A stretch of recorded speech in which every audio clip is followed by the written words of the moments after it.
I'm Matt Buell with M Buell Studio, and on behalf of the Woodworking Network and the Young Wood Pro, welcome to January 2024.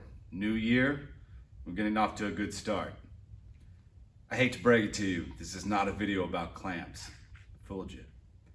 And as much as almost every woodworker I've ever met loves to talk about machines and power tools, not talking about that either. I want to talk about one of the more regular yet seen as somewhat mundane parts of running a woodworking business, and that is the logistics involving lumber and consumables. So let's get started with lumber. Okay, so when it comes to wood, the first thing you got to ask yourself is what kind of, woodworking business are you? Are you a business that's doing volume, like you make like maybe one or two set pieces and you just repeat? Because most likely in that situation, you're doing bulk ordering. If you're more of a custom person like myself, you're doing a lot of one-offs, which means you're not always really, you don't need 2,000 board foot of white oak or walnut, Although I do, in my experience, a lot of one-offs, a lot of my one-offs are pretty large. This last year, I've had massive bulk orders for just really large one-off jobs. So I'm a hybrid. I kind of do a little bit of both ordering, but what we're talking about here is what is efficient for you in obtaining your supplies. Are you ordering it in? Because there's some benefits to that. Delivery. If you're ordering in bulk, you can get your lumber delivered. Huge fan. You know why? Because I don't lose a half day to a day going and getting the lumber and loading it up and getting it back and unloading it. Someone brings it to my door, we open the overhead, I help them unload it, I've already got a place picked out for it, I sign the receipt and it's out. My favorite. However, when you're ordering in bulk, you're accepting whatever's delivered or you're refusing, but either way, it's not efficient. So the downside to it is you don't get to pick through or put your eyes on something before you pay for it as easily. So for me, I like both. It really just depends. If I'm taking on a bunch of small stuff that's coming in, and the board footing I need is only like 100 to a couple hundred board foot, I will go get it, or I'll wait. It's in the queue, and once it kind of totals up to being more, then I'll put in a larger order. For domestic stuff, that's gonna work out a little bit better. Talking about domestics like white oak, walnut, you get your maple, your cherry.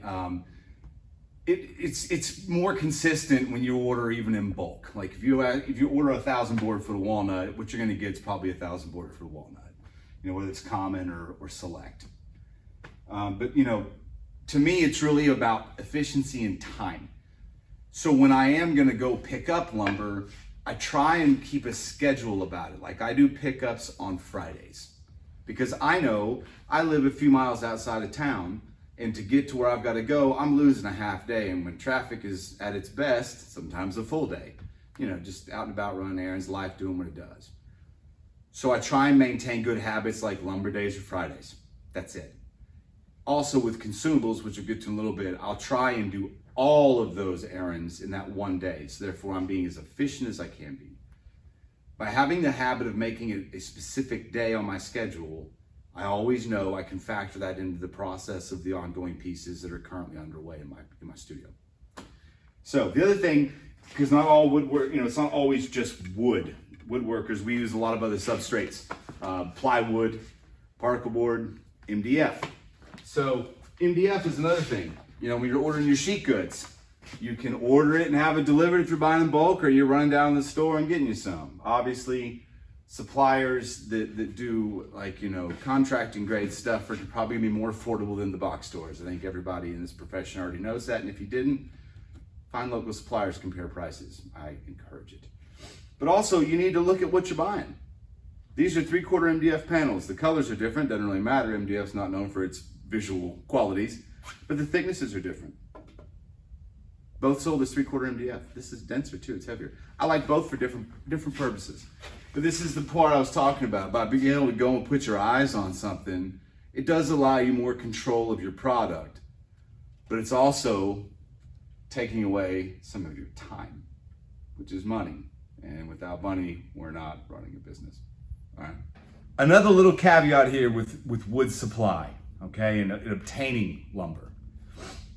Going and putting your eyes on it does have value, even if you're going to lose some time, especially when it comes to the more like specific lumbers. And I break that down to two categories: exotics and fancy domestic.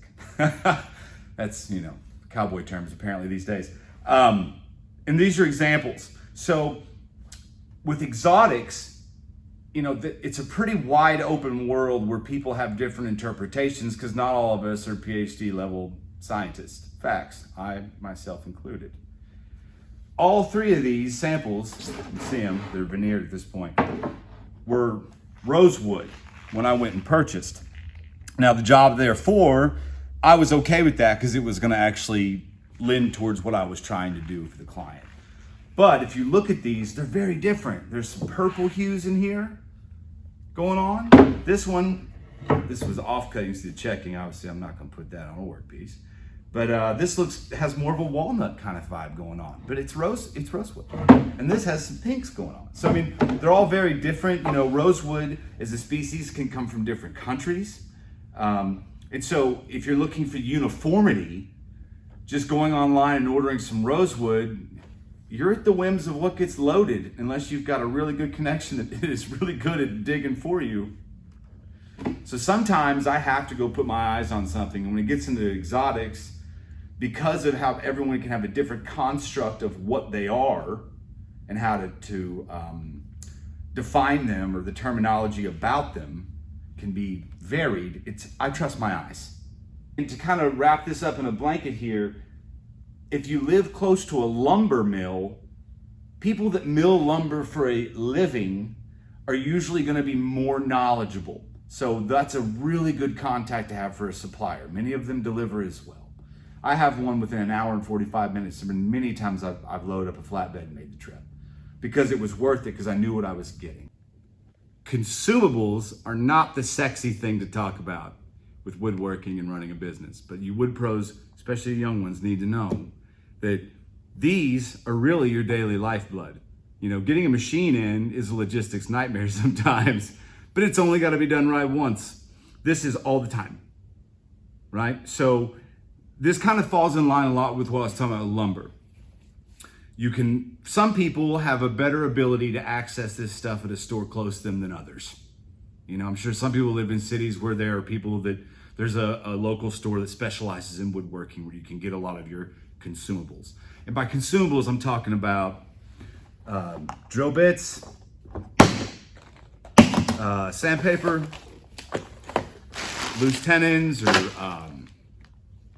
or any sort of, you know, biscuits, anything you're going to order like that. This is a consumable. I use it once, I don't get it back. Or after wear and tear, it's probably going to die, or I got to resharpen it. Half time, the prices these days is it's dead.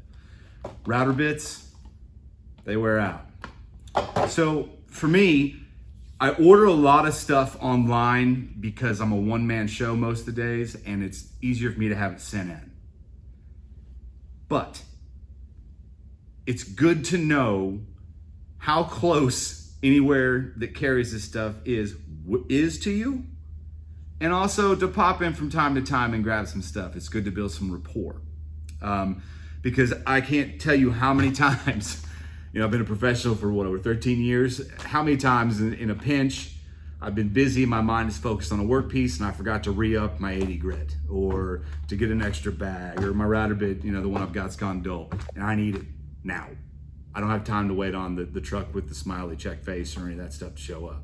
Like, I need it now. So, and I've usually been able to alleviate it and find some sort of substitute or exactly what I need, because I've learned to be mindful of what stores close to me do carry stuff. Unfortunately, for the level of woodworking I do, and for most people, I think, the box stores, so to speak, don't usually carry most of the accessories and the consumables I need. So I've learned that monthly I do an inventory in my shop. I know it's daunting, but monthly I'll go through and check, where are we at on sandpaper? Where am I at on loose tenons? Are my drill bits looking good? Like, you know, just kind of checking everything to make sure I have the things I need that are essential for me to continually function. They are the fuel, so to speak. Okay, other consumables, here we go. One of the most important consumables a woodworker can ever keep track of. Glue. And this video's timing is great. I'm about out. Glue is essential for woodworking.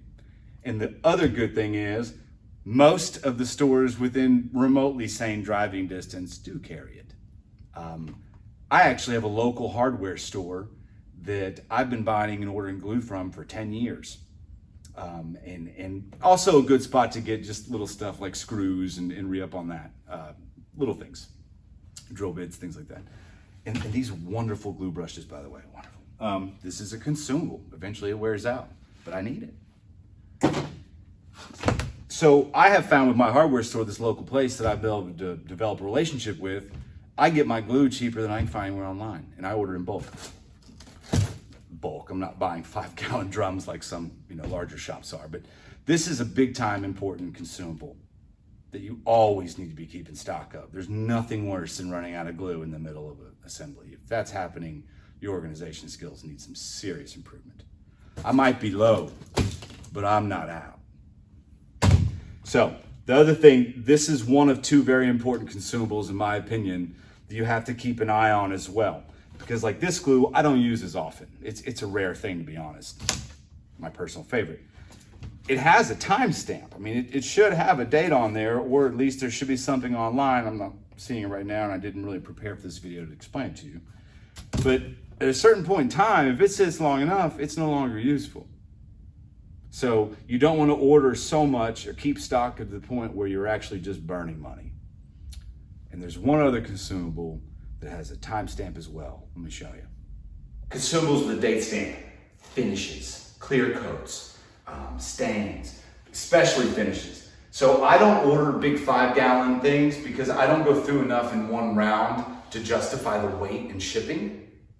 And I also just personally don't find that like keeping that much around and keeping it mixed is good for the way I like to finish. I like to be able to go gallon to gallon. I think for me, it streamlines better. It shoots more consistently. That's just me. Anyway, but this stuff has a shelf life. So I have to be mindful and rotate. If I ordered, this came in 2 months after this, I need to make sure I'm using this first, right? But we're also going to talk about the obtaining of. So these guys are up in the Northeast coast. I can't drive and get it. I'm in Arkansas. So I have to order this in. So I usually, the minute a contract goes through, the first thing I'm doing is ordering this because of the time it can take to get here. But there are finishes available typically in most small towns at your box stores and stuff at your preference. As a professional, I found something that works for me, so I'm not getting into specific product recommendations today. I want this to be more about the logistics, obtaining what you need in a timely fashion that works for you. Ordering ahead, but also maybe knowing some local options if you're in a pinch. Sometimes it's worth to make the quick drive or not pay the shipping fees. That's something for you to figure out. You're a woodworker, I'm going to assume you have a dust collector. To me, the bags that go inside your cyclone canister, if you have a cyclone, and then the bags you have that collect the fine dust are consumables. And one lesson I learned the hard way: always have at least one set of backup for both, because when a hole gets punched, you can only tape it up so much. I've got a South Bend 5 horsepower, and I always have spare bags. It is one of the few things I've learned I cannot be without. So, even while making this video, I've thought of about 15 other consumables that can definitely, not having them can impede work. But I don't want to hold everybody hostage with a 45-minute video on all the things I've learned through experience about running out of something or not buying something for my spray gun, right? Replacement.